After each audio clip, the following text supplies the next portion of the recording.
It became almost a culture.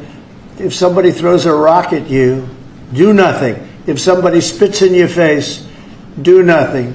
And I say, when they spit, you hit. You do whatever you want. You do whatever the hell you want. I watch it so sick. Even with all the that's going on with Charlie Kirk's assassination and the left wing, a lot of left wing violence going on, do you have plans? And actually, this is a great opportunity with all these people here. Do you plan on designating Antifa finally a domestic terror organization? Well, it's something I would do, yeah. If I have support from the people back here, I think we'd start with Pam, I think. But I would, if you give me, I would do that 100%. And others also, by the way. But Antifa is terrible. Are there other groups that you can think of? There are other groups, yeah. There are other groups. We have some pretty radical groups, and they got away with murder. And also, I've been speaking to the Attorney General about bringing RICO against some of the people that you've been reading about that have been putting up millions and millions of dollars for agitation. These aren't protests. These are crimes, what they're doing, where they're throwing bricks at cars of ICE and Border Patrol. And they come in with a beautiful new car. They're so proud. It's Border Patrol, ICE, it's got whatever it is. And they're throwing rocks at it. And after 50 yards, it looks like an old beat-up vehicle. It was just brand new. It was just bought for the purposes. And they don't have to take that anymore. I let it be known. We'll take responsibility. They don't have to take it anymore. And they don't want to take it. They were told by a past administration, it became almost a culture, if somebody throws a rock at you, do nothing. If somebody spits in your face, do nothing. And I say, when they spit, you hit. You do whatever you want. You do whatever the hell you want. I watched it so sick it made me. For 4 years, I had to sit home and watch people screaming at policemen and spitting in their face, and they weren't able to do anything. They just had a grin and bear it. They're standing up like a piece of steel. And they're women, in many cases, women. You can see they're professional agitators. I had one the other night. I had 4 the other night, all in one group, total phonies. I started to scream when I got into a restaurant, something with Palestine. And I said, well, I'm doing a great job for peace in the Middle East. I should get lots of awards for that, right? With the Abraham Accords and everything else. But a woman just stood up and started screaming. And she got booed out of the place, too. There were a lot of people in the restaurant. I went there to show how safe, and it was safe. I mean, the woman is just a mouthpiece. All she was a paid agitator. And you have a lot of them.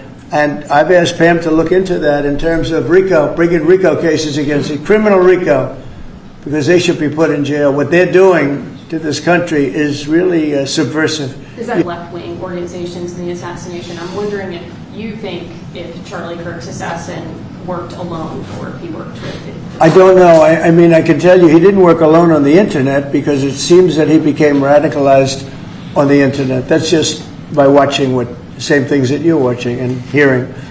It looks like he became radicalized over the Internet. And it seems like his wonderful parents brought in a wonderful neighborhood, smart guy, great boards, great marks, great student. And then something happened to him over a fairly short period of time. It looks like he was radicalized over the Internet, and it's radicalized on the left. He's a left. We have a lot of problems with the left, and they get protected, and they shouldn't be protected. But as you understand, I think, very well from the tone of your question. Thank you very much. So you mentioned that the shooter was radicalized online. Do you I think believe so. that social media by the way, companies... when I say that, that's my opinion. I think he was radicalized online based on what they're saying. Do social media companies bear any responsibility for that? And how I'm going to have to ask, I don't know, I'd ask Pam that question. I don't know if you or Todd could give an answer to that. Somebody has to bear some responsibility. And President Trump, I've always told parents, you got to watch what your kids are doing on the Internet, what they're doing online, what they're listening to, what they're reading. They're all online. They're all on their phones all the time. Parents have got to monitor that, because this starts when you're young. This starts when you're young, when you listen to these groups, when you watch these shows, and parents have got to just be vigilant.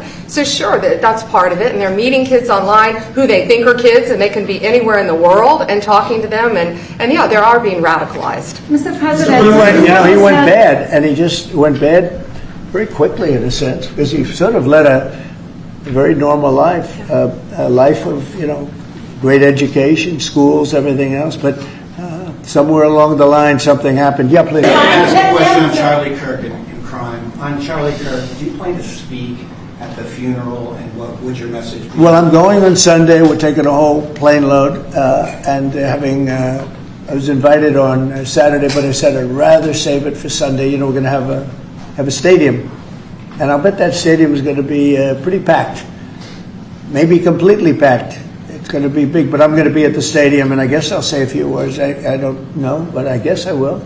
But I knew him very well. He was an amazing guy. He was an amazing guy. He was all about young people, getting them started right, and he was like a magnet for young people. They just attracted to him. He loved them, and they attracted to him. His wife is a tremendous person, by the way. He always had great respect for his wife. He got married. I didn't know he was getting married. I heard he got married, and he loved her. Tell you, he really loved her. She loved him, and I think she'll have something to do with keeping that whole thing going. You know, Turning Point it became a very big deal, and I heard they had like 38,000. So he wanted to get it up to 20,000 chapters. That's a lot. That would have been a lifetime's work. I heard that over the last 4 days, they have 38,000 people 38,000 chapters at colleges, schools, other places.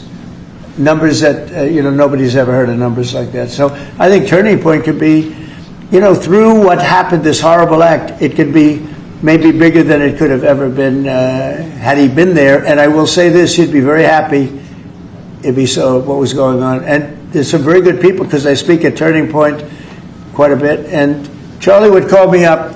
So the last time I spoke to him, he said, "Sir," and I think it was Phoenix, "Sir, could you get to Phoenix?" This was like in a day. I said, "Charlie, I'm the President of the United States. You're asking me if I could speak tomorrow in Phoenix. You can't do that to me, Charlie." But usually I ended up going. He was great. He was a great guy, and he didn't deserve this. He didn't deserve this, believe me. Ilhan Omar, after his assassination, called Charlie Kirk a reprehensible human being. Should she be stripped of her committee assignments? I would say, I think she's a disgraceful person. I think she's a disgraceful person, a loser. It's amazing the way people vote. I know it's people from her area, maybe of the world. I don't know. They got here and they vote her in. It's hard to believe, but I think she's a disgusting person.